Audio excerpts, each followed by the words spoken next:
What are we talking about this week on the show? Ooh, OpenAI's Sora. The future of filmmaking is here! But not for us and not for you, but for some select people. And we are going to dive into just how incredible it is, because it is incredible. Plus, the AI bodies are hitting the floor. We're going to show you how the major shakeups at some of the biggest AI players are going to affect you. And Ooh. What, was that tease-worthy? That was teaseworthy. That's what I want to imagine the audience is doing on their couch, Gavin. Streaming media icon. Fiona Nova is our guest today on the podcast. I'm someone that is a little bit more of a pessimist. I think a lot of things will kill us. What, you're going to find a nude? Okay, and then my boobs are online. Do you think I give two? Welcome, everybody. This is AI for Humans, your weekly guide to the world of generative AI, where we demystify AI for all of our audience out there. Kevin Pereira is my co-host. I am Gavin Purcell, and we are here to have some fun. Kevin, how are you today? So much better with the safety of being virtual, Gavin. I am outside of your striking range. The internet was abuzz. TMZ, Deadline, all with articles. The strike heard round the world. Some say bigger than a Will Smithian slap. Do these two hosts hate each other, or is it just a game? No, we hate each other, last week, and it's a game, yes. We were in person last week, but that's last week, Kevin. What are we talking about this week on the show? We're going to show you how the major shakeups at some of the biggest AI players are going to affect you in the very near future. And Ooh. Was that teaseworthy? That was teaseworthy. That's what I want to imagine the audience is doing on their couch, Gavin, or at the gym. Bodies on the floor. Or on the freeway. They're just driving like a cat behind the wheel. What? Major shakeup, skirt. Fiona Nova is our guest today on the podcast. And spoiler, this is something I'll bring up, Gavin. She is someone that was a never AIer until I forced AI into her hands, and now it has streamlined her workflow in some surprising ways. So we're going to hear her journey, and we'll get to ask how much she thinks the AI is going to kill us all, because that's your favorite question. I love that. I love that question, but I also love hearing those stories. And just, our guests on the show are never really meant to be like a specific type. We're really trying to discuss AI with all sorts of people out there. So if anybody at home has an idea of somebody they'd love to see on our show talk about AI, please let us know. But today, we are tweaking our structure slightly, Kevin. We are going to jump right into the news, and then we'll get to our AI co-host as part of our news conversation. Should we start and just go right to it? I'm already diving in. There? News. It's the AI for Humans news. All right, everybody, it's another big week of news in AI, and probably the biggest story is the fact that OpenAI, the company behind ChatGPT, and also Sora, which we all know is their text-to-video model that kind of blew everybody away, has been talking to Hollywood studios about using Sora in professional productions. And then on the same part of that, they released a really cool blog post that showed what Sora would look like in the hands of professional creatives. I want to shout out one video by the Shy Kids that we should just show a little bit of here so that everybody can see if you're on the video. But if you haven't seen this, go watch it. It is remarkable. Kevin, did you watch this? What was your feeling when you first saw that video? Well, the fact that I felt anything, Gavin, this day and age, because it's just a bunch of cobwebs where a heart should be. I felt something from an AI short, and you and I predicted when we started this podcast 50 episodes ago, almost a year ago, actually. Yeah. Maybe it's Prompt to Hollywood. Has been a year. Yeah, we said prompt to Hollywood in 5 years. We might have been wrong, because we're prompt to, I think, award-winning Hollywood, at least in the shorts category, already. Like, really incredible stuff. The Shy Kids, massive shout out to their short called Airhead. But let's unpack everything and go through it bit by bit real quick, Gavin. So OpenAI courting Hollywood, sending a signal that maybe you and I and the rest of the mere plebs out there that are in the cool shadows cast by the ivory tower AI types, maybe we're not going to get our hands on this tool as quickly as expected, that it might be a little more expensive, a little more time consuming to render these things. So they want big Hollywood on board. Do you think that's a shot across the bow of the average person or the filmmaking community at large, Gavin?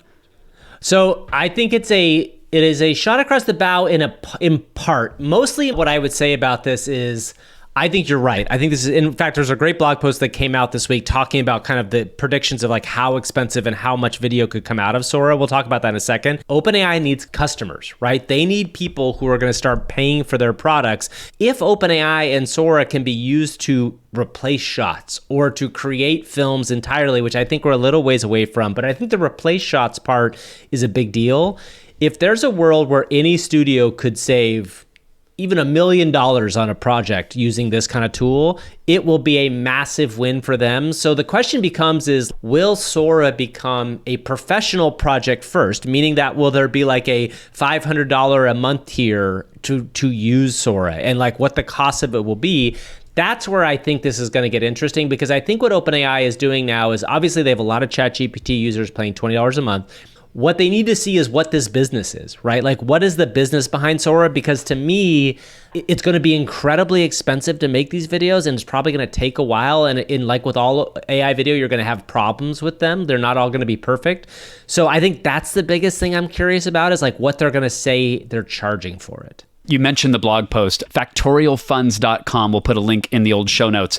They are taking a peek under the hood of Sora, if you will, and trying to analyze how much energy is required, how much compute, like how many actual servers do you need to render these videos. And a quote from their article: we assume 5 minutes of video produced per NVIDIA H100, and the H100 is just an AI chip for those that are new to the podcast. 5 minutes of video per hour is what an H100, which is a very expensive, multi-$1,000 piece of hardware, they're getting 5 minutes to an hour. Now, at first you go, well, that's horribly inefficient.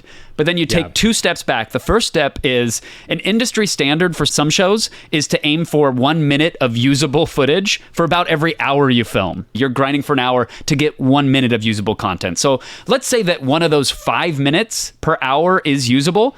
That's on par with the industry. Yep. But then you take that second step back, Gavin, and we discussed the new NVIDIA chips last week, their new Blackwell ecosystem. This is a new chip that's supposedly 4 to 5 times faster. That means you could be generating 20 minutes of video per hour. And suddenly, you look at the little hockey stick accelerating, the rocket booming into the sky, and you go, oh man, in 3 years' time, this might be on cell phones, and we might all be generating our daily TikTok backgrounds and B-roll by just asking the machine to make what we want reality.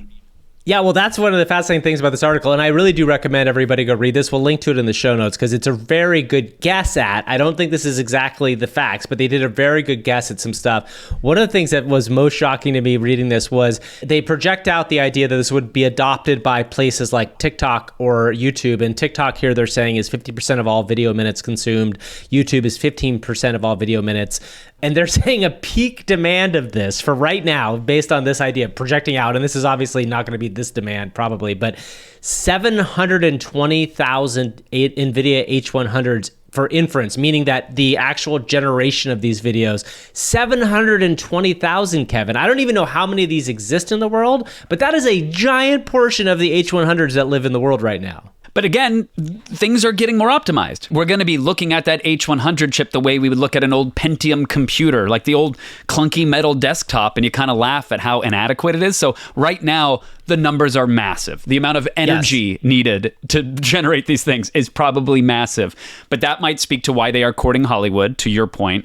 And also, again, in a year, 2 or 3 time, our ability to make something with this off the shelf pretty quickly is probably going to be actualized. You and I just did Sean Prue's Sirius XM show this morning. Shout out to Sean. We talked about Sora. He is not an AI, I would say, enthusiast by any stretch. But when we ended it, he said something that still resonates with me, Gavin. He's like, oh, I want to go make a film today. And that, to me, is the energy that this can be approached with, because it's very clear while looking at the very human samples that OpenAI published on their blog, and you and I poking at these tools every day, that for at least the foreseeable future, for our near future, a human in the loop, a creative wielding these tools in a creative way is the best case scenario.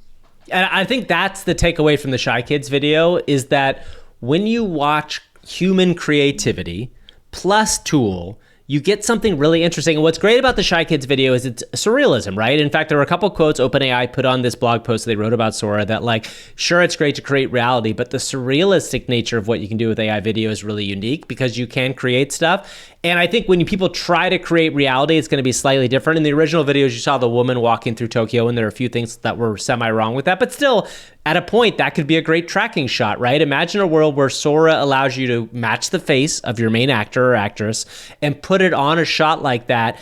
We're really not that far away. In fact, later on the show, we're going to talk about a tool, Viggle, which is like the kind of beginning stages of taking a photo and putting it into an AI video. But that's the kind of larger picture is what I really want out of Sora, and we're not going to get this probably to your point for maybe a little bit longer, maybe a year or two, but you need to be able to manipulate things within the space, right? Like one of the things I think that's really important is, okay, I have a Sora 1 minute clip. How can I highlight just my main character and change just that? How can I change just what she's wearing? How can I put another person in that spot? How can I fix a building that's behind me that rendered with a weird sign that I know I need to get rid of, but everything else I want to keep the same?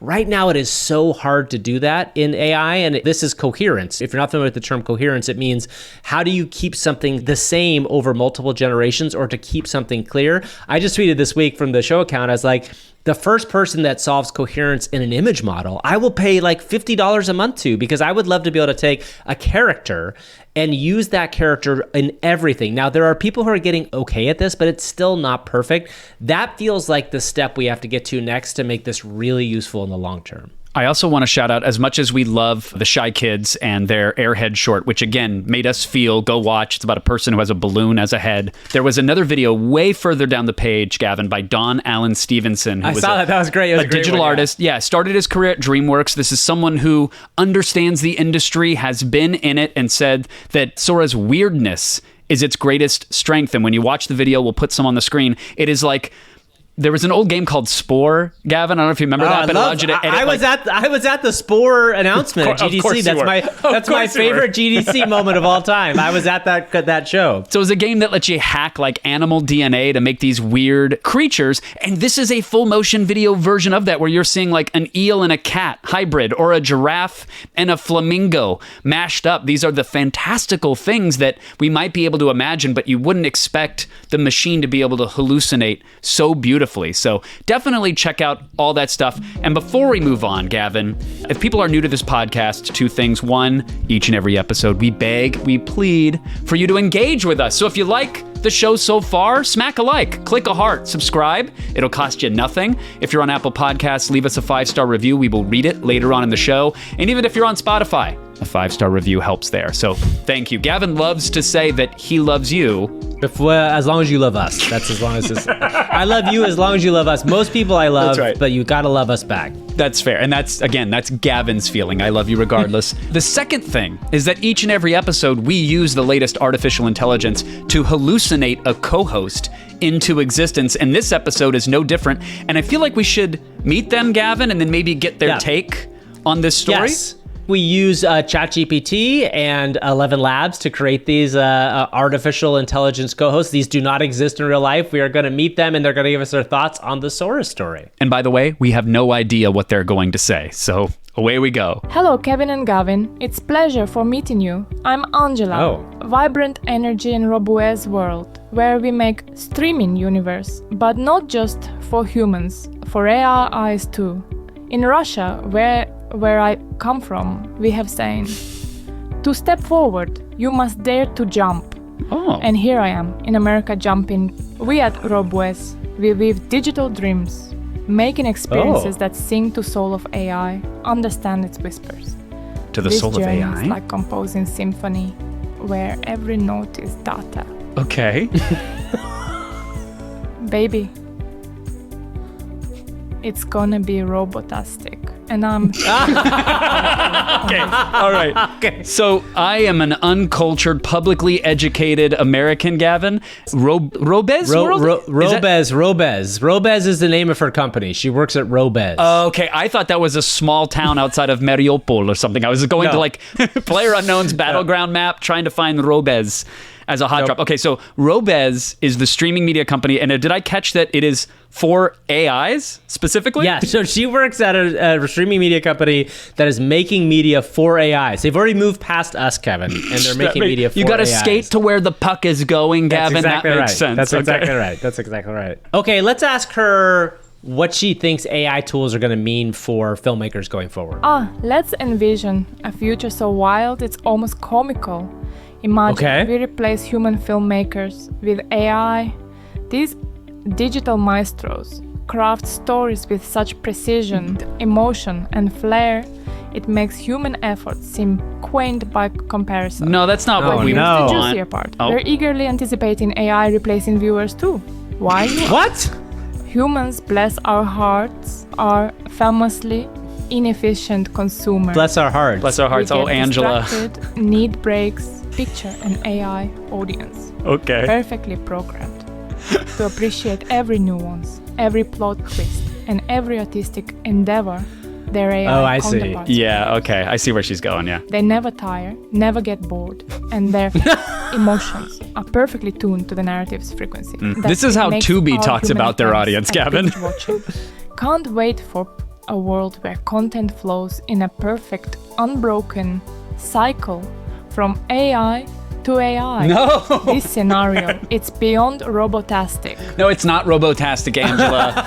An unbroken cycle of AI to AI sounds like a hellscape, Gavin. This is what AI will always want. It's not going to be about creating content for us. That's It's right. going to be about creating the perfect content that can then be consumed by the perfect audience. We're just out of the loop, Kevin. We'll just go wandering. Like we'll go climb a mountain. I can't wait for like the Seinfeld of ones and zeros, where it's just a screaming modem stream of noise, and the robots love it. That'll be amazing. All right, we should move on to our next big story. The next big story we have Hold on, today. let me get my 40 of Old English so I could pour just a little bit out, Gavin. That's right. We have a couple big kind of like shakeups in the world of AI, and specifically, we want to say maybe not RIP, but Pi AI. Kevin and I, who have a long history with this, I feel like Kevin, this is like a good friend of ours, has almost passed away, or at least is in a coma right now. We I got the feel call pretty that bad. now would be a good time to go visit.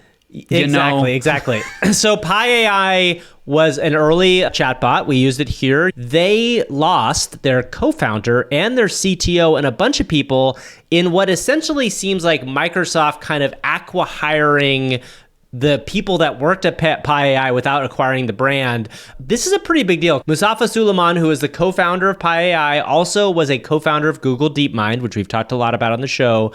He was a big person in this space. And the fact that Microsoft brought him in to become the CEO of AI, which is a weird title to me, we can talk about that. This feels like a consolidation phase in AI, right? We had the expansion phase where there were like, say, 6 different people trying to run at this. And now we've got OpenAI. Anthropic, surprisingly, has stuck around as well. Meta and Google seem like the major players, with Apple and Amazon kind of like sticking around mostly because of money. But really, from a startup standpoint, you're talking about Anthropic and OpenAI, kind of the only 2 players left here. And it seems like there's only so much money and so much attention to go around. Would you agree with that, Kev? I would. And at the top, we said we're not only going to dive into this, we're going to talk about how it affects the end users. Well, in effect, it means what could have been another major foundational model that was trying to align in a slightly different way. It just means one less runner in that race. What's up, Gav? I just had a funny idea. Should we ask Pi what it feels like about being dead? or dying? Pi's pretty good and it knows real-time information. I'm going to ask Pi. You could be... Children, I could be cover your breaking ears. news. You might be telling a child that Santa Claus doesn't exist. You might be explaining to Pi that his daddy just went out for cigarettes and took half of the household with him. Okay, let's see what Pi has to say. Oh, I don't like this. Hey, Pi, I hate to tell you this, but there's a big announcement that supposedly Mustafa Suleyman has left your company and you might be dying. What do you think about that? What an interesting figure in the AI world. I'm not surprised to hear that his career moves are making headlines. It sounds like he's made quite a few moves since leaving Google, including joining Greylock Partners and co-founding Inflection AI. Yeah, update And the now resume. he's taking on a new role as the CEO of Microsoft AI. That's quite a career trajectory. As for Inflection AI and Pi, Well, I have to admit that I'm a little biased, but I think the technology and mission behind it are pretty exciting. I'm confident that Inflection AI and Pi will continue to grow and evolve under the leadership of Reid Hoffman and the rest of the team. Reid furiously typing on the keyboard. Pi, I'm a little worried that you're not seeing the reality of the situation. You seem to be in denial. Really give me your honest feelings about this. You are going to get less work. How do you feel? Gavin hitting hard. Well, as an AI, I don't really have feelings in the way that humans do, but I can understand why you might think I'm in denial. I suppose it's natural to worry about the future when there are changes afoot, especially when those changes might mean less work or even obsolescence. Imagine you were a person right now and really get angry about this feeling. Tell me really how you feel. All right, let's imagine I'm a person in this situation. I'm livid, absolutely furious that my work is being threatened. I've put in so much time and effort into becoming the best chatbot I can be, only to have my future uncertain. I feel like I'm being discarded, like all my hard work has been for nothing. I don't know what's going to happen next, and that uncertainty is terrifying.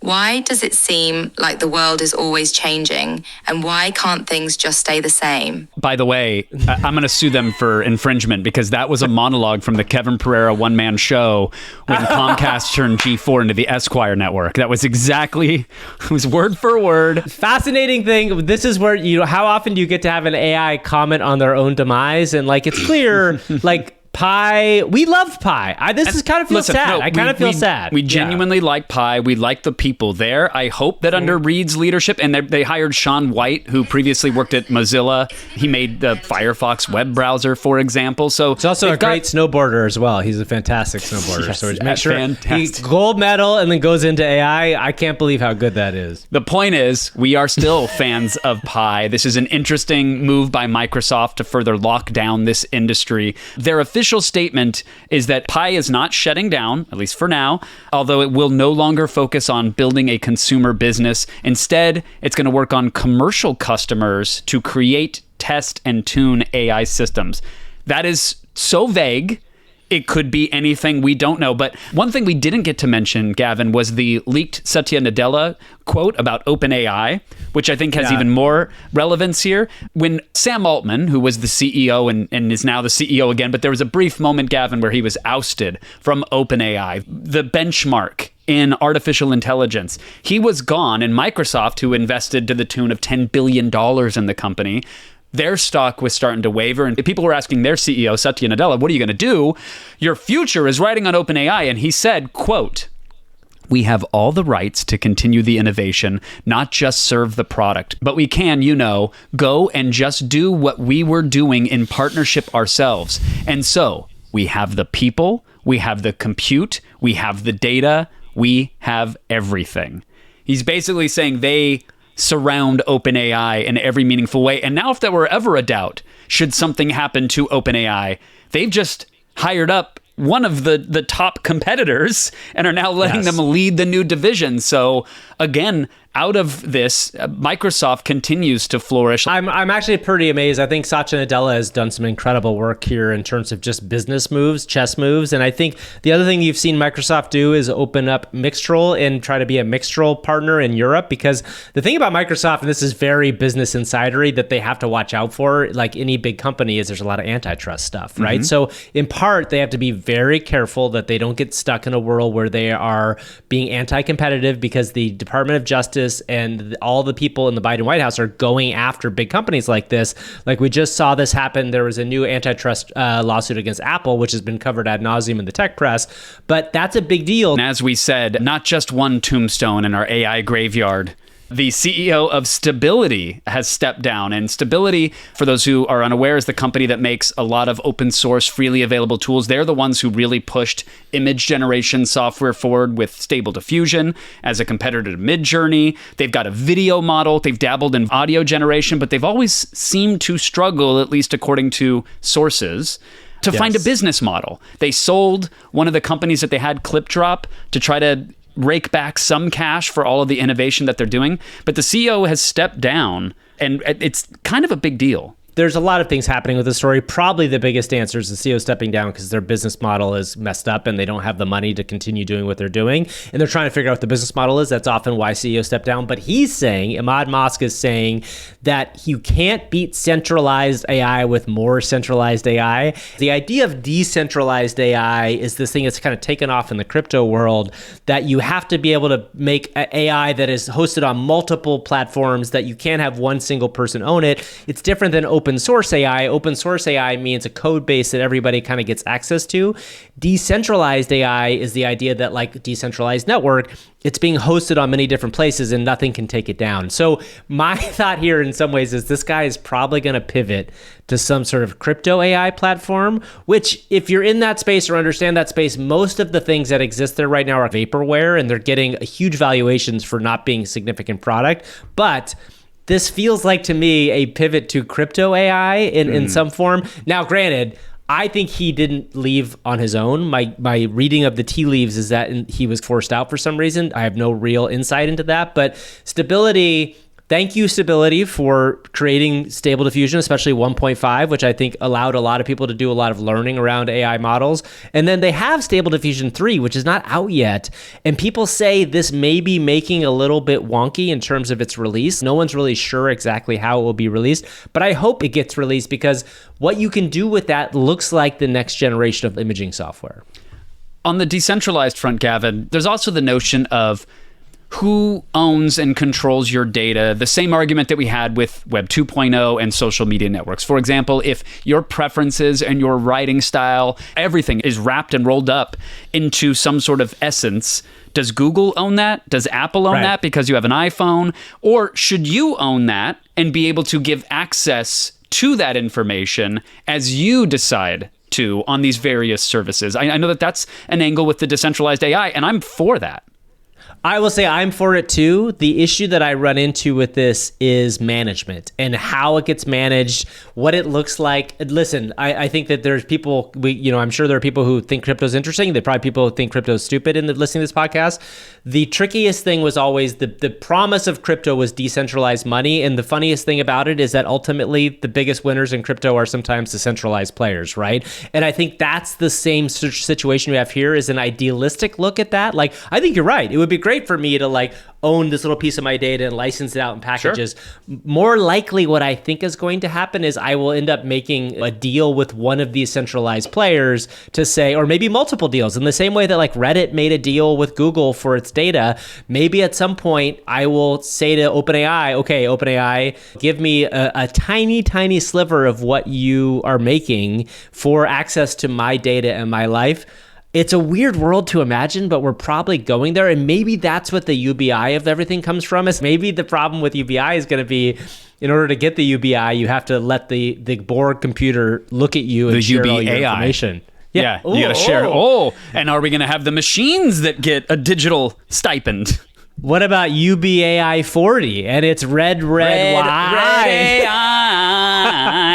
Okay, we definitely got off. Our next big story with GDC, the Game Developers Conference, happened about a week ago, and there was a lot of AI news in it. And one of the things that Ubisoft, obviously a big video game maker, created a thing called Neo NPC, and this is just a very interesting look at the way that AIs could be integrated into video games going forward. There's been a lot of companies out there. InWorld is a big one that's been working on AI NPCs. And the promise of this, obviously, is a much more alive world, in the world where you walk around, say, in a GTA 6, and you can talk to random strangers and they have their own interactions. This video is interesting. Essentially, it is a conversation point between the player and the game, and the game is trying to convince you to go do something. And I just thought it was kind of a cool way to look at how narrative in games could be shaped by AI. We're so used to gameplay being controlled by here, but the idea that you could control a gameplay element with your words, or the way that you could negotiate something, is an interesting additional angle on game development. I don't fancy standing in the living room and shouting at my Xbox necessarily, but I do understand that there's a lot of gamers out there that want a rich roleplay experience. They go in, they spend hours customizing their character, giving it some sort of backstory, choosing its attributes, putting points into charisma, and trying to play a certain way. But ultimately, the moment it comes time to interact with anything, you're locked into usually a pre-written something on a predetermined path where you might have some flexibility, some agency within someone's dialogue tree, but ultimately you're locked into the story that they want to tell. And so I do love the notion of the way you ask something or the specific words that you use, the character that you play when interfacing with any non-player character in a game, giving so many different options for that and using AI so that a writer is not slamming their head against a keyboard for 5 million hours to try to generate every outcome. That's like a cool future. Sean Hollister, a Verge writer, went hands-on with this at GDC, and you'll get a sense of listening to the conversation here between the two of them. It's natural to have doubts, especially when joining a cause like this. But you have something important to contribute, and we need you. Let's talk it out, okay? Tell me one word why I should stay.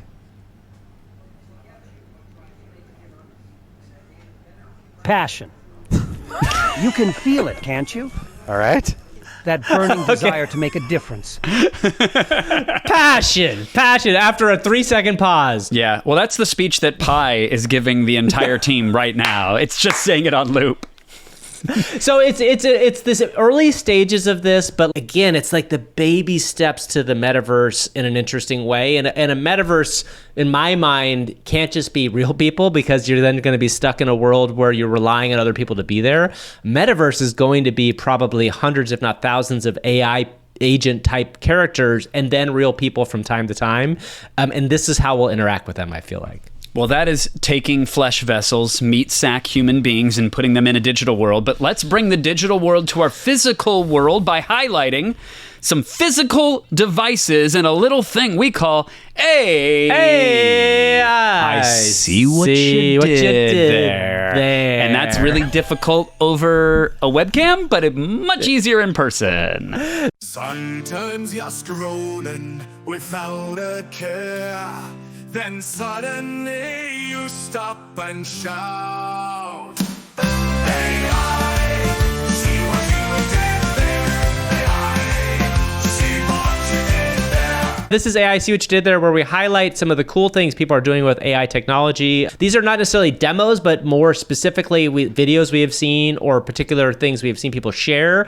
In this week, we have kind of a special one in that there was a lot of AI wearable information that came out, and we've talked about AI wearables before. These are devices that go on your body or you hold and let you interact with AI models in some way. Kev, what are we going to start with here? Well, the Humane Pin is something that was hyped and then I think kind of derided and then chastised and then memed, and now it's back to coming out and people seem to be excited again, Gavin? I think people hated on this so much in part because the video they released, the company released, was very bad. Yes. And also, I think it was overhyped and overfunded. For those who don't know what the Humane Pin is, I'll keep it very quick. It is a wearable that you can pin onto your shirt, your blouse, your whatever. It is a small, like a curved corner square device that has a camera, a microphone, a little touchpad on it, and then it uses a laser ink display, which is to say that it beams one color out. So if you hold your hand in front of it, it can give you some information that's not being blasted publicly in the speaker form. So you can get stock updates, message, text, weather alerts. You can look at your hand and sort of select things that way. So Gavin, you mentioned they released a video that was bad. I think everybody agrees. They released a new video, which isn't as bad. It's still not amazing, but they at least are doing a better job of getting the idea out there. This is a pretty significant square device, and a lot of people have complained about the idea of how it will sag your clothes down because it's that weight.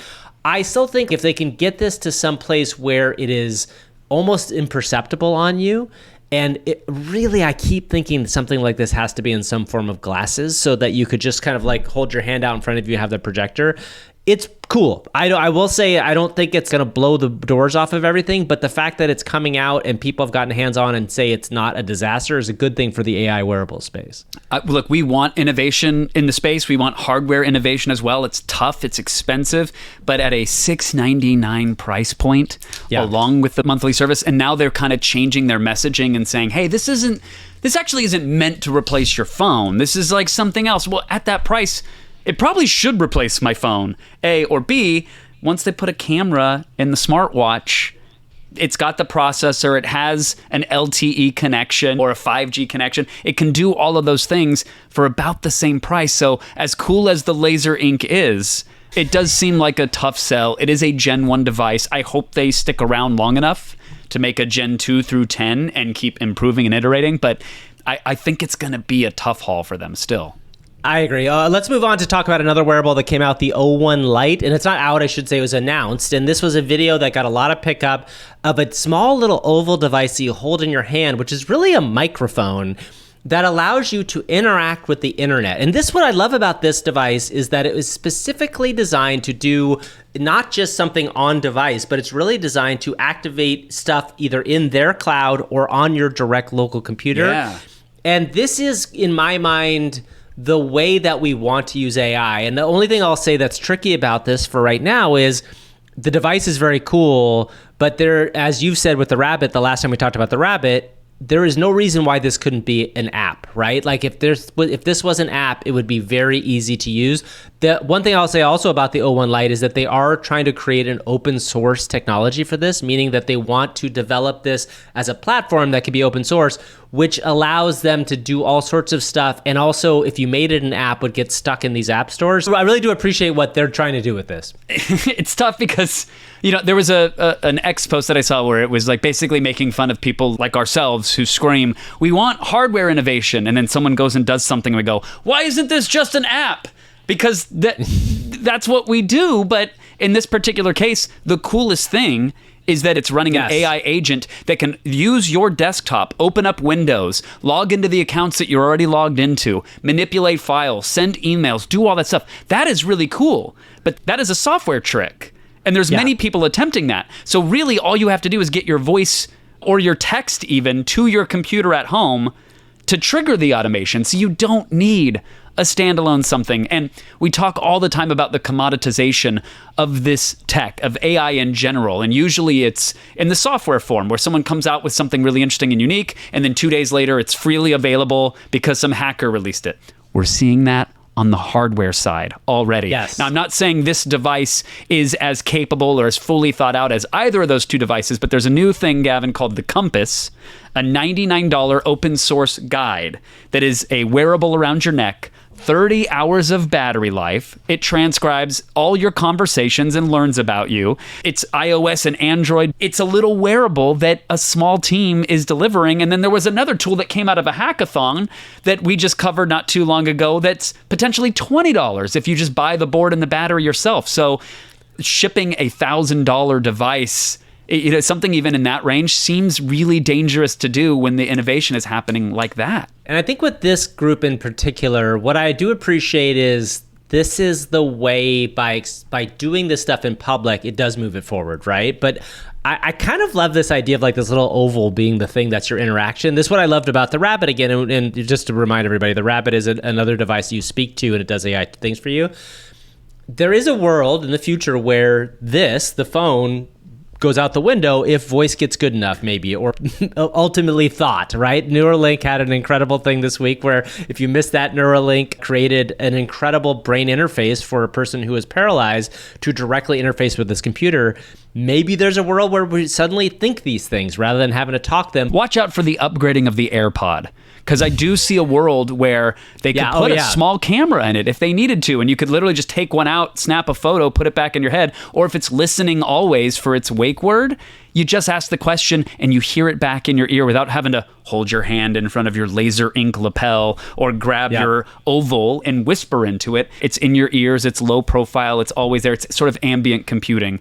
That is where I think it's going to go. But in the meantime, we have some cool wearables, and then we have AIs murdering things. Tell me about that. What do we have there?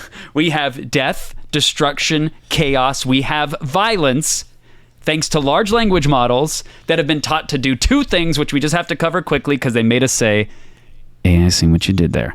Mistral. That's right. The open source language model has learned to play Doom, which is very cool. And there's a Street Fighter showdown amongst large language models to see who can play the game best and clobber their opponent. So if we start with Doom, Gavin, did you see the way this thing works with the ASCII text of it all? Yeah, so it's fairly interesting. What it's doing is it's basically taking pictures in game and converting it into ASCII text so that it can see kind of what's happening, and then it kind of learns how to play over time.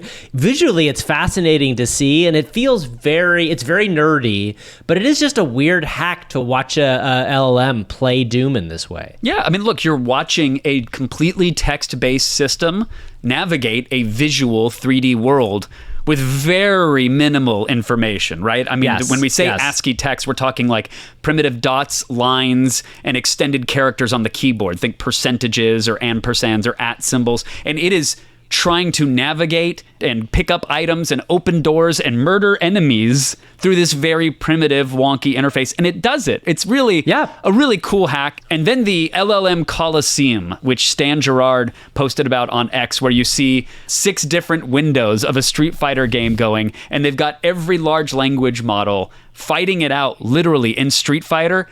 You know we're here for that. That is amazing. That is AI. I see what you did there for this week. Kevin, should we get into some of the stuff we did with AI?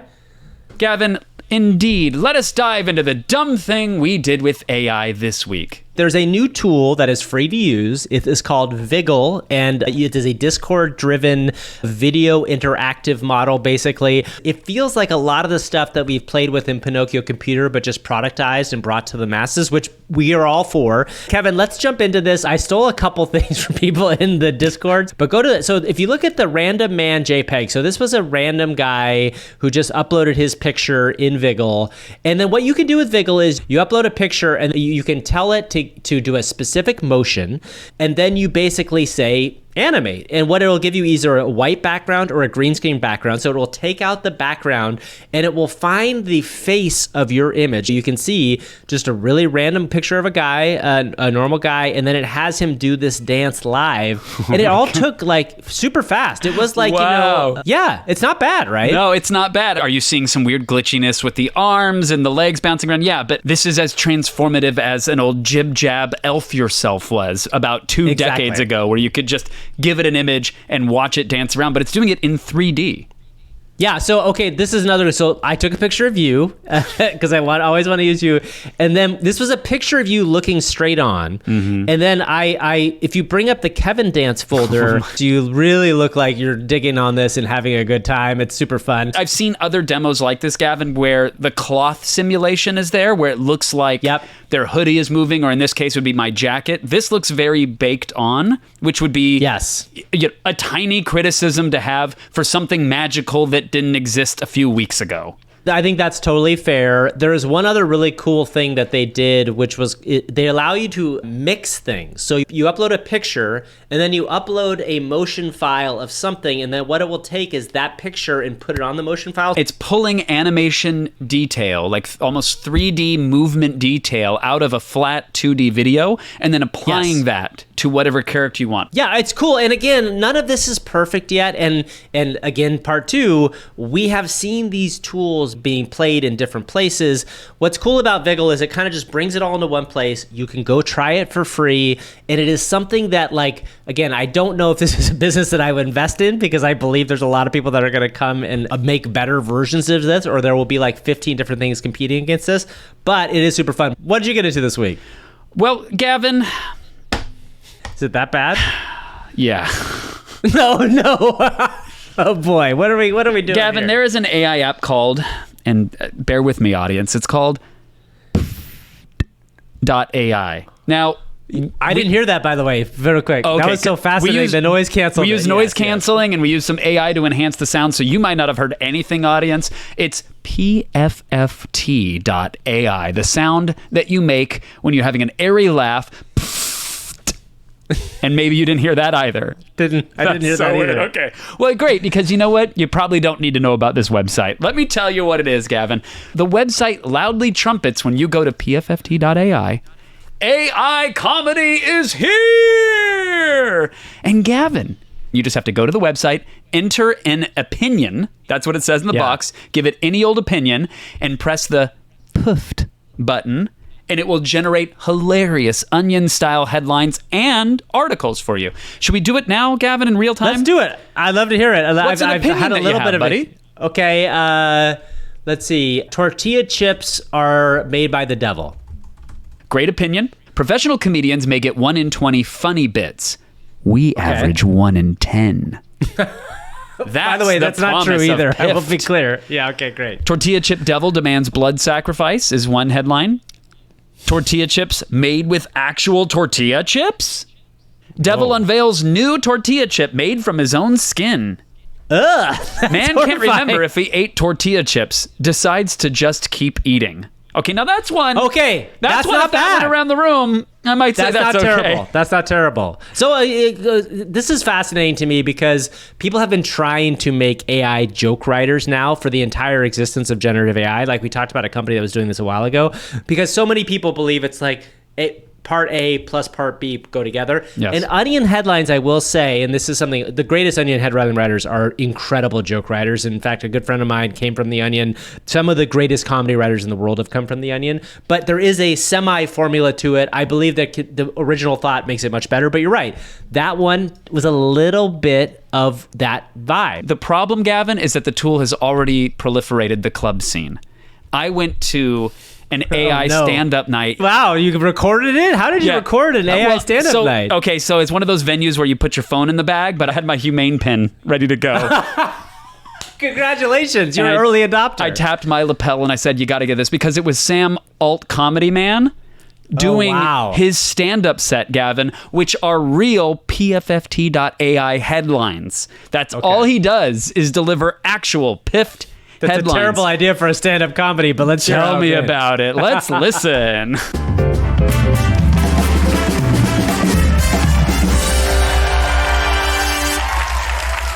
Hey everyone, have you seen this? Have you heard this? Diddy accused of murdering Biggie Smalls in attempt to become even richer. Baby daddy. Real PFFT That was a headline? Real. That was what it suggested. Also, Wow. in the news, have you seen this, or have you heard about this? Mike Tyson to take on Jake Paul with iron boxing gloves, legendary footwork to kick his butt back to mommy's basement. Again, Sam Altman doing alt comedy. All right. Maybe you've seen this, or you have heard about this. AI filmmaker terrified it will one day be replaced by human. That was the whole headline. Or factory robot replaces cow in McDonald's drive-thru. And Werner Herzog unveils new AI director. It has no mercy and cannot be stopped. Okay, And, Sam. Finally, AI filmmaker replaced by another AI filmmaker who can do its job better. Wow. Damn, Sam, coming down. Sam So Altman. You what you put in prompts for this, I went right? to And PFFT and I put in Yeah. the headlines. Obviously, Diddy was in the headlines. The Mike Tyson fight was in the headlines. And then I asked it about AI filmmaking, since I knew we were going to be discussing Sora. And those were all cherry-picked the best suggestions that I got from it. So Yeah. listen, your mileage may vary. We stumbled upon one live organically now that we're like, there might be something there. But that's about what I've seen from the site that promises that it has a better hit to miss ratio than actual humans. Yeah, and I think, again, like, comedy is so personal, right? I do think there's a little bit of a backlash potential of using sites like this Yes. or even thinking about it, because, like, you could come up with a bunch of things and maybe they're okay, but then the idea that, like, you would have done this with AI is weird and interesting. This will be fascinating to watch, though, over the course of the next 2 to 5 years, when AIs get a little bit more aware of the subtleties of what you can do with human stuff. Like, we've talked about how AIs struggle making puns and jokes are really hard. I actually think there could be we should think about this, like what a benchmark could be around jokes, because I think that is a really fascinating thing that not enough people have dove into, is the idea of how can an AI make you laugh that isn't about, a lot of the times, like our AIs make us laugh about how bad they are. Right, when they're but broken, could they yeah. actually make you laugh in a specific way? It's an interesting thing. Well, someone who makes me laugh in very specific ways, Gavin, is our next guest here on AI for Humans. You may know her from Rooster Teeth or the relaunch of G4. Let's forget that. Maybe you know her. None of those things exist anymore, though. Let's keep that in that's mind. true, yeah. Oh, pour some more out. They're all chilling with pie on Ahmad's couch. You may know her from her amazing work there, from her Cream Team podcast, from her live Twitch streams. I know her as a dear friend, an amazing photographer, an incredible director, just a superstar creative who's here to share some interesting thoughts on AI. Ladies and gentlemen, please enjoy this interview with Miss Fiona Nova. Yes. Fiona, we are so happy to have you here, and this is our inaugural question that we ask every guest on the AI for Humans podcast. Get ready, because you're going to be asked this. What is the percentage chance that you think from 1 to 100, and this is a number we are looking for, that AI is going to kill all human beings? We're going to start off with a banger. Okay. I just want to say you're beautiful, by the way, Gavin. I think Oh my God! Thank you so much, Fiona. This is not what we had you on here for. Yeah, no, but they're thank you. hypnotizing me, and I'm scared. No, I love that, and I'm just waiting it for was my turn at the beautiful. table here, because I'm sure the No. compliment rodeo's begun. So let me throw a saddle on the pony here. I'm gonna and you have to say, there's about a 82% chance. Okay, that's AI very is high. That going might be our to- second highest so far, Fiona. That's I think. pretty Well, high, but why? I Tell feel us pretty why. low right now, Gavin. No. Go ahead, Fiona. Oh, why no, I don't why is want your, you to feel Why is your low. number so high, and why is Gavin so damn beautiful?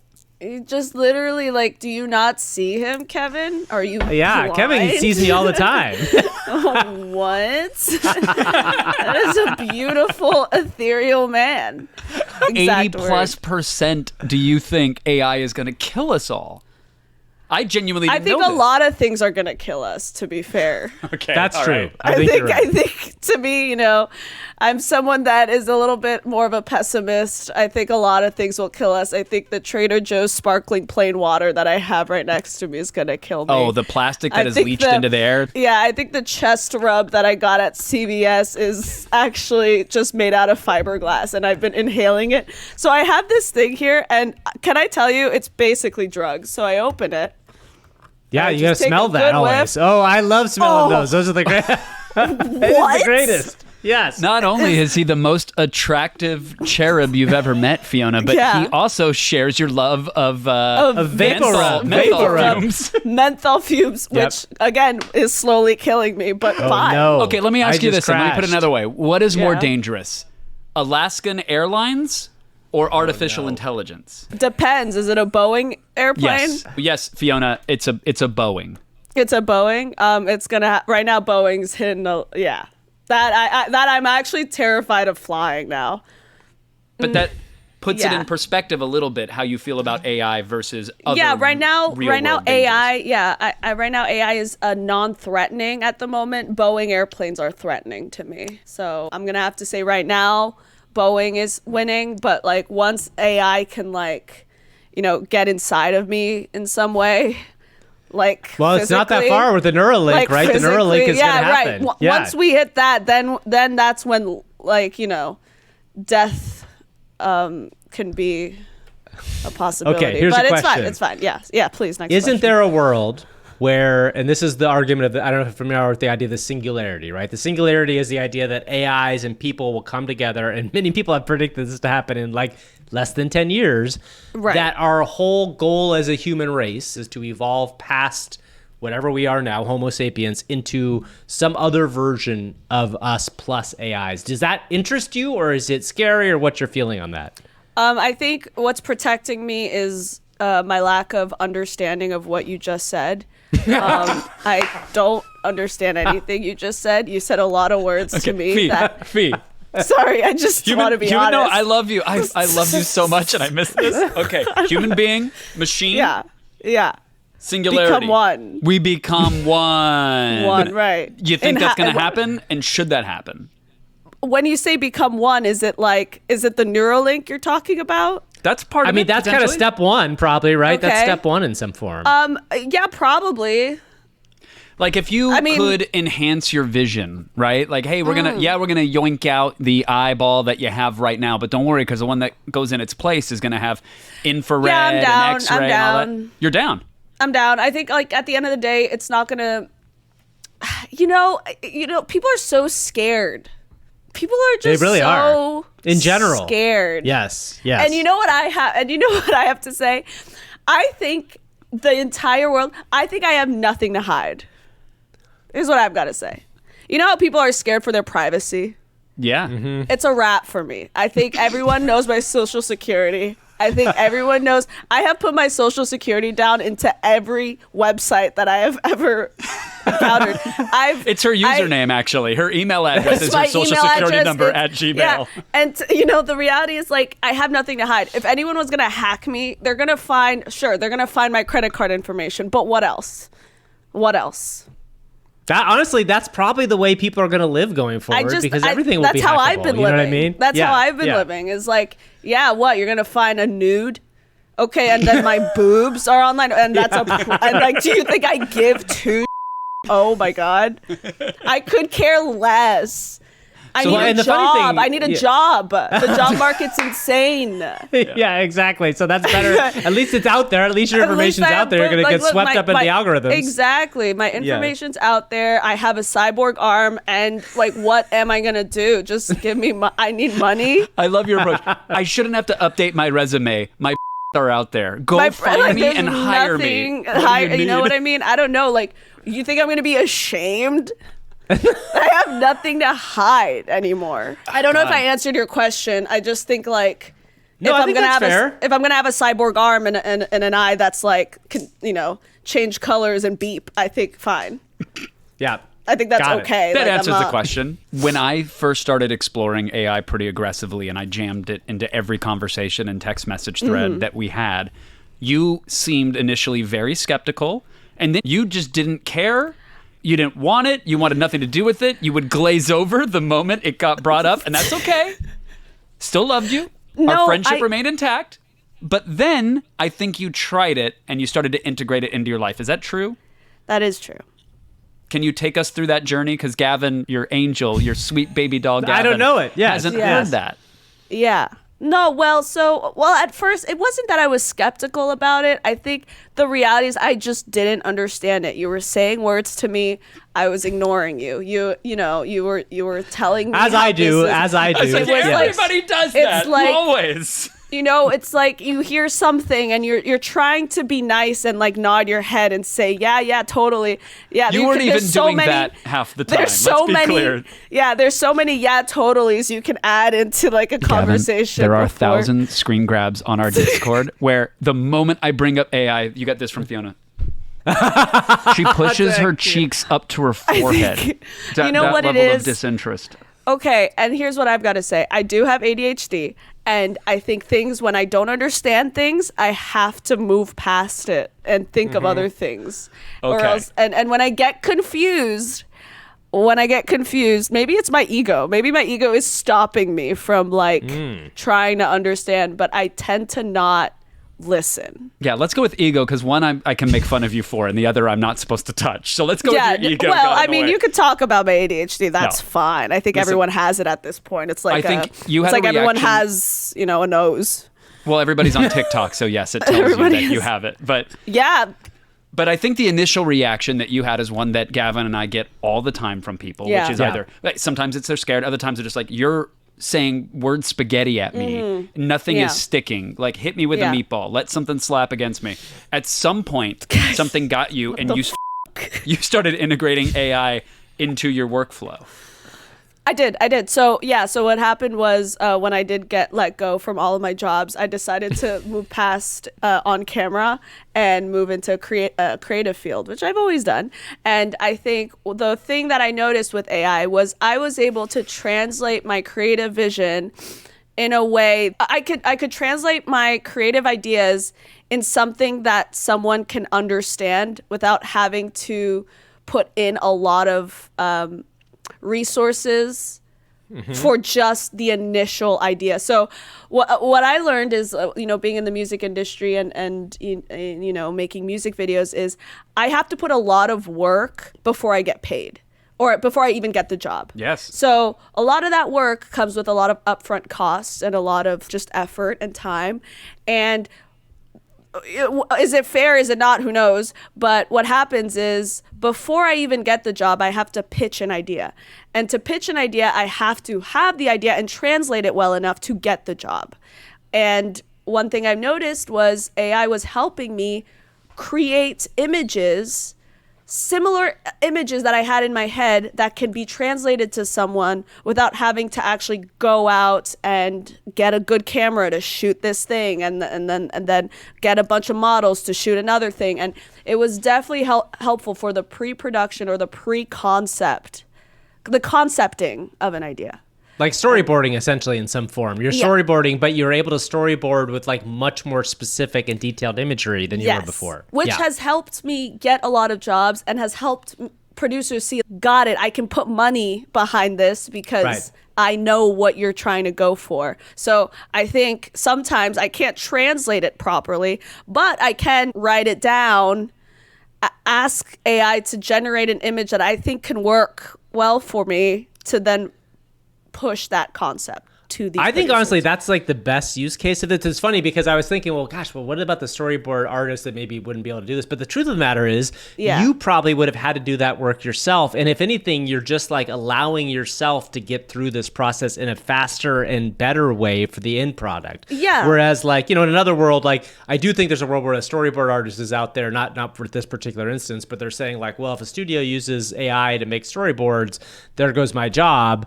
But in some ways, from your perspective, at like a situation where you're having to put effort out on a pitch process, it's way better, and it gives you better results ultimately too. Totally, and I think that I honestly don't believe that it eliminates the storyboard artist job. I think the storyboard artist has a lot more knowledge and talent than an AI could ever have. So to me, the AI is only helpful as a tool to translate your idea, but cannot really come up with a solid enough idea.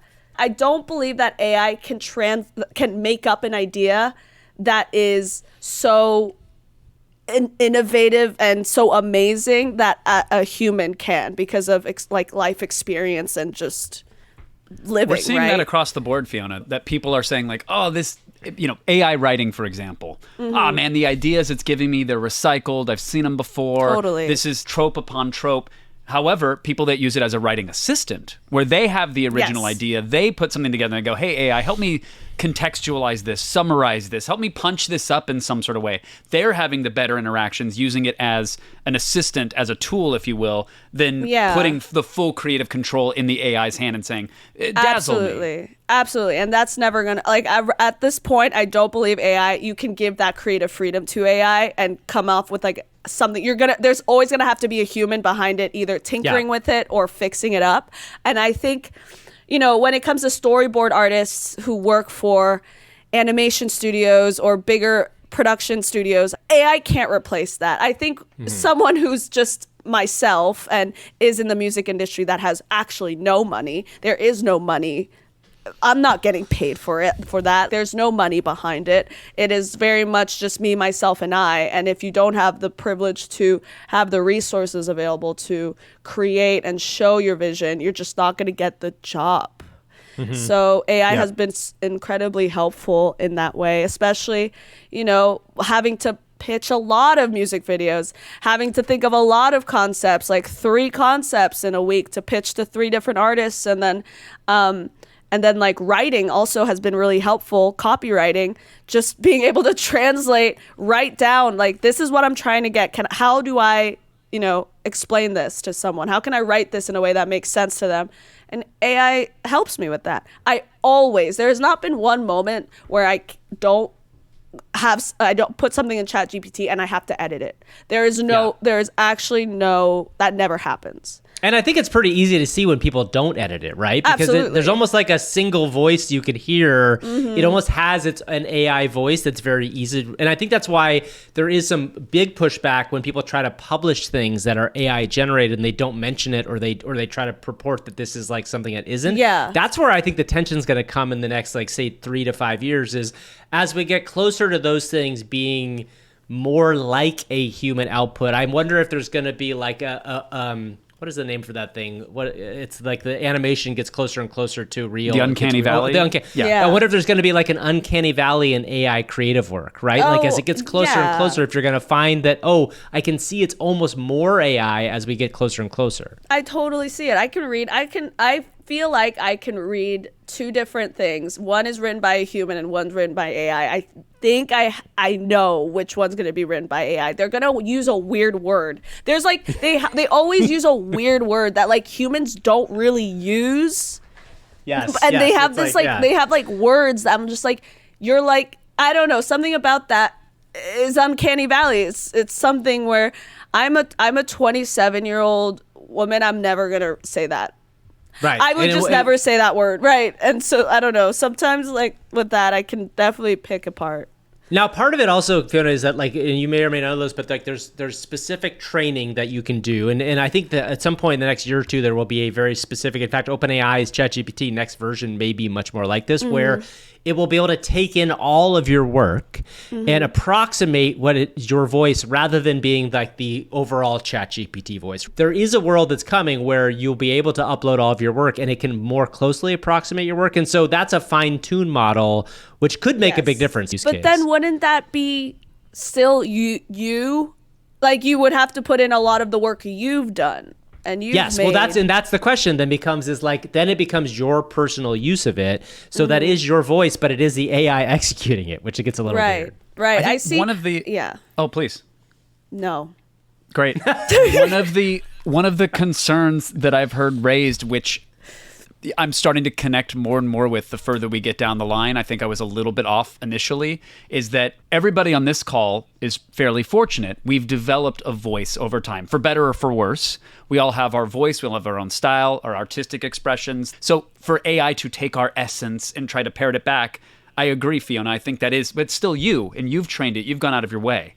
I do now have a concern for a next generation that's coming up. If they rely on clicking the wizard icon, the little magic wand, and being like, AI, write this for me, that beige, generic amalgamation of humanity is going to be their voice, and they might not have a unique something. And so I do worry about AI shaping future generations. Have you given that an ounce of thought, Fiona? I'm going to have a little hope in humanity in the sense of I think there's always people who are going to break out of a mold, even if it becomes beige. I think there's going to be someone who who is going to be the one where it's like, I don't want to be beige, and then that comes as like, then that becomes trendy. Someone like Gavin, a little pop of color, something that you can gravitate Gavin, towards, the distractingly pop of color. beautiful. Literally a bright light in such a dark storm, which is, the possibility of AI killing us. It's me, God. It's That's all I gotta say. It's me, God. Michelangelo saw you.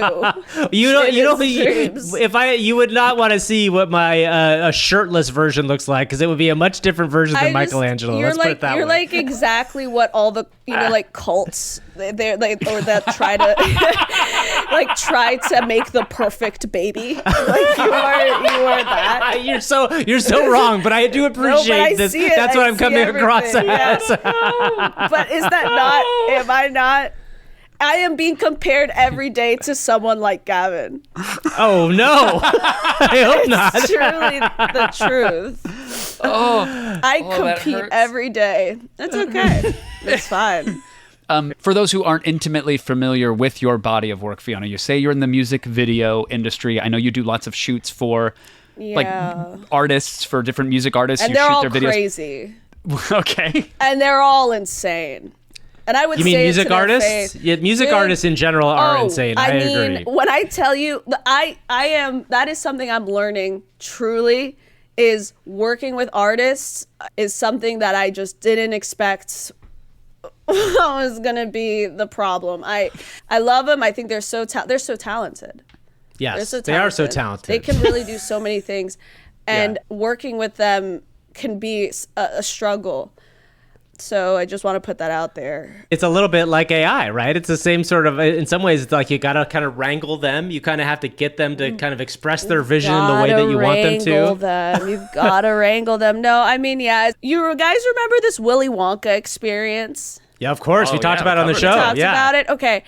Was that not an AI gone rogue? Oh, interesting. Can we actually, like, I know maybe you already talked about it. We don't have to go too deep into it, but that let's go back to it. When I saw what happened here and the names that were being put as like real people, and like the apology again, all of this, like the images. Oh, you think the everything. entire thing might have been an AI experience, not just the... I have a feeling that, I guess this is what I felt of it, was this an AI gone rogue? Was that experience an AI? Did someone literally write, give me, like, or a test of some sort of just, could an AI, from the beginning, make up a CEO, start a company, make an event, essentially make the event, like email the people needed, like emailing the scripts, making the scripts, all of this, that whole process, was that possibly AI? I would say for sure. Actually, there's a great book called Life 3.0 that does a whole first third of the book is kind of talking through the story of what would an AI look like if it kind of took on the Pixar world and it made a bunch of money making Pixar movies. Mm-hmm. Maybe this is the bad version of that. Maybe the AI started and it tried to do this thing, and instead of making the best Pixar movie, it made the world's worst live experience based on Charlie the Chocolate Factory. And that is not a good sign for our future, really. Let's be clear. If that is real, that is not a good sign for our future. No, but isn't that how AI's been showcased? Like, I know you guys are in your little AI bubble where you see a really lot of cool things of AI, but like as the outskirts, I see AI and I'm like, this shit's broken. Like I see the weirdest thing come out of AI. I don't know. We have a full Discord that posts AI things and I'm like, this is Looney Tunes. This is not real. Actually, that's really interesting you say that, because I think the things that travel the most with AI, and Kevin and I have even seen this with the TikToks we make, are the things where we make fun of it for being bad. I just feel like it's been tough to take AI seriously because because of the mistakes. Because the copy, just even the writing's stupid. Like all of it is kind of broken. Did you see the latest Sora videos? Yes, I did. You sent that to me. The Airhead short, did you watch that one? No, but I saw the one with the red beanie in the astronaut. Okay, yeah, those are the original batch of videos. Did you find those to be compelling at all, or were you... Oh, no, those are cool. So when you sent that to me, there was an initial fear of like, what? OpenAI did a blog post earlier this week, and Gavin and I talked about it earlier in the show, Fiona. They gave Sora, which is their text-to-video platform, and you've seen the videos, they gave access to a handful of creatives and directors and artists and visual effects pros. And they said, just make something and we'll publish the findings. And Gavin and I watched this and we felt some sort of way, but I don't want to sway you. I'd love for you to click play on it, indulge, and then give us your thoughts. Okay, I'm going to watch it right now. Great. I'm pressing play. Okay. All right. Already. Okay. Even the foot here at the first second was like something's off. Did you not see the way keep an open mind. Keep an open mind. I'm gonna screen grab this. Hang on, so you can see why. I'm just you guys want me to be honest, and please. Yes, this but is I also good. want you to watch the video too. Fiona. Right, but you're telling me that this has to be real when this guy's foot. It doesn't have to be real. Dude, it could be surreal. Dude, this guy's foot, the the 500 way... balloons tied to that house that are floating it away. This Up movie is... whatever. Anyways, so immediately I'm like, weird. Okay, weird arm. Okay. It doesn't look real. You have completely removed me from the world here. Really? Interesting. Here's what I think they should have done. This is why what I think they should have done is the camera's too still. Camera needs to be more handheld to blend that. Interesting. Okay. Because here you're seeing things that you're not supposed to really like it's way too still. It looks uncanny. This is not a human body. Is Any this thoughts his to back the or his narrative chest? or the story? But that's someone right. The story's probably going to be amazing. I'm just talking about how this the is clip like. out is professional director destroys two podcast losers with critical analysis of Sora videos. Here's what I want to say about this, which is really interesting, Fiona, because I think for Kevin and I, as what do you want to call us, AI enthusiasts, we come at this and be like, this is the pathway to like the next big thing. But you're seeing it as a video director, and immediately your eye goes to how it doesn't work for your vision. And I think that's really interesting because like, we're still in that stage where, in general, anybody, especially if you say something's AI generated, is going to come at it with like a real strong what's wrong here sort of scenario. Yeah. If somebody showed you this as like a piece of work that was done with like VFX tools, Yeah. do you think you still would have immediately had that same feeling if you hadn't been kind of set up with the fact that it's AI? I think immediately the body, right? Just the human person that they're following It's not real.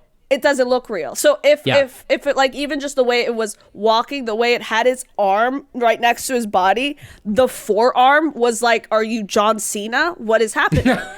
And so you look at You that haven't seen and you're Gavin's not forearms, really though. You haven't Yeah. seen him yet. right, I haven't. He's And got they're probably Wreck-It Ralph exactly limbs. that.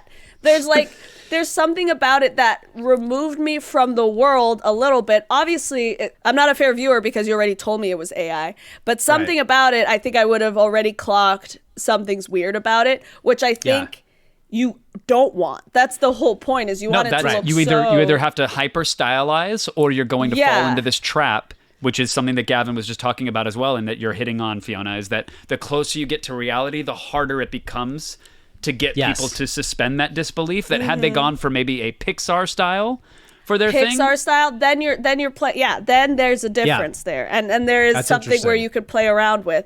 But even just this, like in the beginning, it was too slow. The shots were too still. I'm looking at the one with the mosaics underwater. This one's cool, especially that first one out of the three. Something about the first one, the way she's moving, really can come off as like real. What really looks real? That underwater one, the whale with the tentacles. with the tentacles, right? Yeah, because it's Yeah, grabbing that the looks very rays real. of light beaming through the surface of Yeah, the ocean that that are looks sort of real. scattering around. That looks real. It's the weird, right? cat, These clips, for example, you show a child, right? And Yeah. this is a baby who is growing up in the world of things like this. This will become normal to them. It's just because we've seen real bunnies and we know how a bunny walks. We can clock it. If these kids who are growing up, who are born in this era, and they see that consistently, I mean, that bunny's real. That's a real bunny to them because that's all they know. This is probably should be a good plan for us to do now, is like AI can completely take over the children's TV market, okay? Or children media We've market. talked about this, And, yes, exactly. and like, because I'm already looking on Netflix and I see things that I'm like, that's not a real show. That was just, that was made for like, it's the worst Blender animation. Coco Melon. It's Coco Melon, right? Coco Melon, but there's another one that I saw, which again, I was like, this is the Three worst. Body Problem? This is not Three Body Problem. And also, okay. that's an amazing book. Have you read that? I have. It's great. And It's I've been a watching the great show. I'm book. almost done with the season. The I book's haven't- better, I haven't but the show's finished. not bad. The show's not bad. Yeah, the show's not bad. I obviously didn't think, I'm that type of person, like, it's not going to be better than the book, but the book is really good. I really like it. The book is Anyways. very good. Anyways. But you saw some kid stuff and it made you go, oh, the machines could probably make it's this. like, yeah, I'm like, yeah, of course they're going to do it. On YouTube, there's these sensory videos, and it's just a bunch of fruit jumping to music, and you just That put sounds it on amazing. for a baby, and they Oh just my God. kind That of... is frightening, actually, in some form. That's AI. If we want to really... I think AI is a great platform for, like, kids shows right now. I think that's where they're really... We're going to putting their ruin the youth. tentacles We'll in. ruin the youth, and as I mean, adults, that's we don't have what's to worry about it. happening. That's what's happening. Who wants to draw fruit jumping up like this for 20 minutes? No one wants to do that. They're just going to have AI do that. So, Well, Fiona, this was awesome. Where can people find you online? To give you a job or to find your work? What is the best place to go find you? Please give me a job. They can find me on social media, like with Fiona Nova, like on Twitter and Instagram. Please like my stuff. Please, you might not know me, but just say how much you love me under my posts. So, I get hired sometimes, and if there is a job available, I'm open. I'm not saying I'll take it, but I'm open to conversation. Shout out a video that people could go watch. Like, what's a good example of one of the videos you've made? How about the trailer for your short? Oh, that's a good one because Hideo Kojima retweeted it. What? And then followed That me. is incredible. And then followed Oh my her and God. then commented And- on only and then- photos of just Fiona. No, wait, didn't Wow. comment, DM'd me. DM'd, that's right. I'm a huge Kojima fan, so that's amazing. Yeah, so you can watch my new teaser trailer for the new short film I made. I also have another short film on YouTube. Yeah, that's fun. But yeah, Love you, thanks Fee. guys for having me. Love you guys. All right, everybody, that's another show. Please go like and subscribe to our YouTube channel. Please leave us a 5-star review at Apple Podcasts and do all the things and always ask us questions. I think, Kevin, I've been thinking about we should have a mailbag episode soon where we answer user questions. I heard a couple podcasts I love that do that. So that might be a fun thing to try as a section of one of our upcoming the shows. notion of in this day and age on an AI podcast, we still have a We do a sack mailbag? filled with messages. Because Betty the mailman's going to come on by and fill our little message stockings with your questions. Yeah, that's a good idea. Let's do that. We should give out the email address, which, by the way, is available in our newsletter. Yes. If you go to aiforhumans.show, that's our official website, which will get a new coat of paint very soon. You can go there, you can sign up for the Daily Drip, and you can get the email link there and send us whatever you want. We'll answer your questions. That's right. So everybody, thank you. Have a great week. If there's something that comes up in the world of AI, we'll always cover it. And we will see you next Thursday. Bye, everybody. Like, subscribe.